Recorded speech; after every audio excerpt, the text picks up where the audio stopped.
Bismillahirrahmanirrahim. Assalamualaikum warahmatullahi wabarakatuh. Waalaikumsalam warahmatullahi wabarakatuh. Anak-anak, gimana kabar hari ini? Alhamdulillah, luar biasa. Allahu Akbar. Alhamdulillah. Hari ini kita akan belajar bahasa Indonesia. Benar hari ini ada pelajaran bahasa Indonesia? Coba, ini kan kelas semester baru ya hari ini. Dulu waktu kelas 5 terakhir belajar masih ingat apa? Ada yang masih ingat? Lupa. Udah minggu dari lupa. Udah tidur jadi lupa. Hari ini kita akan belajar mengenai unsur intrinsik cerita. Ada yang udah pernah belajar? Ada yang tahu? Belum? Oke. Sebelum masuk ke pembelajarannya, Ibu mau nanya nih, apakah di sini hadir semua? Tidak. Ada yang tidak hadir? Ada Bu. Siapa aja? Bu sama anak. Kenapa? Yang sakit.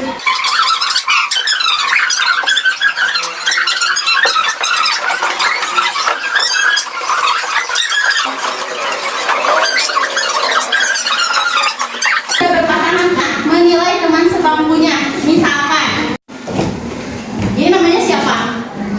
Danis. Ini Rizal. Nah, misalkan Danis itu punya kepribadian saya seperti elang. Kamu harus mendeskripsikan bahwa berarti Danis itu mempunyai mata seperti elang. Gitu. Ngerti? Jadi kita tuh harus mengkaitkan dengan kebudayaan yang ada di Indonesia, karena kali ini kita akan belajar mengenai tema bangga menjadi anak Indonesia. Kalian bangga nggak jadi anak Indonesia? Bangga. Coba kalian buka bukunya untuk mendeskripsikan teman kalian. Coba buka bukunya. Tepuk dua. Dah siap?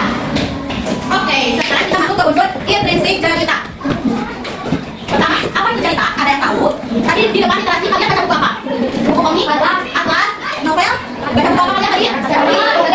Sejarah, komik, banyak kan ya? Nah, cerita ini adalah rangkaian peristiwa yang saling berkaitan. Nah, cerita juga bisa berbentuk dongeng, fabel, legenda, cerita rakyat dan lain sebagainya, masih banyak. Nah, tentang ceritanya itu yang cerita dapat memberikan hiburan dan pesan moral. Jadi ada apa? Lanjut ke unsur cerita. Unsur cerita itu dibagi kepada dua kelas. Ya, pertama apa? Unsur apa? Ekstrinsik. Yang kedua unsur intrinsik. Nah, siapa yang mau baca unsur ekstrinsik apa? Yang satu sama tangan, siapa berani? Sok, boleh. Baca, ya enggak? Baca.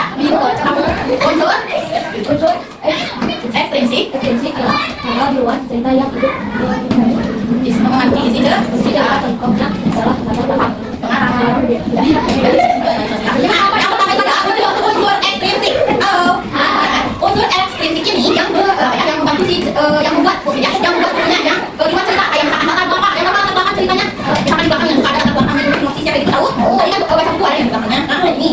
Jadi terus pengarang, misalnya misalkan mendeskripsikan tentang pengarangnya, pengarang bukunya, yang itu dan lain sebagainya. Itu adalah termasuk unsur ekstrinsik. Sekarang kita masuk ke unsur intrinsik. Unsur intrinsik ini adalah yang membangun cerita. Siapa yang suka nonton film? Siapa yang suka baca buku novel? Di dalamnya suka ada plot twist nggak? Suka ada. Nah, itu adalah salah satu yang membangun dalam ceritanya. Kalau misalkan ada plot twist, menurut kalian ceritanya seru atau enggak? Kalau ada plot twist, ceritanya seru atau enggak? Karena menontonnya. Kalau misalkan ada plot twist, kalau ada plot twist, bisa jadi si cerita itu akan tidak menarik menjadi menarik. Nah, ini adalah salah satu unsur intrinsik. Oke, selanjutnya ada macam-macam unsur intrinsik. Yang pertama adalah tema. Yang apa? Yang ketiga, alur. Yang kelima, siapa yang tahu tema itu apa? Nah, coba baca bareng-bareng. Tema adalah pokok pikiran atau gagasan utama dalam cerita. Membuat mendeskripsikan karakter tokoh yang ada di cerita halaman 3 sampai halaman 7. Sudah bisa mendeskripsikan orang? Bisa. Nah, untuk selanjutnya, untuk tugas selanjutnya ini tidak bersifat kelompok tetapi bersifat masing-masing ya. Untuk PR selanjutnya adalah tuliskan amanat atau pesan dari apa yang kalian tadi baca dari halaman 3 sampai 7 ya. Nanti minggu depan Ibu periksa. Ada pelajarannya lagi minggu depan Ibu periksa.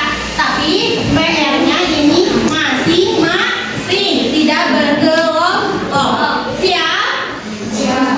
Oke, terima kasih anak-anak. Sekian dari Ibu. Wassalamualaikum warahmatullahi wabarakatuh. Waalaikumsalam warahmatullahi wabarakatuh.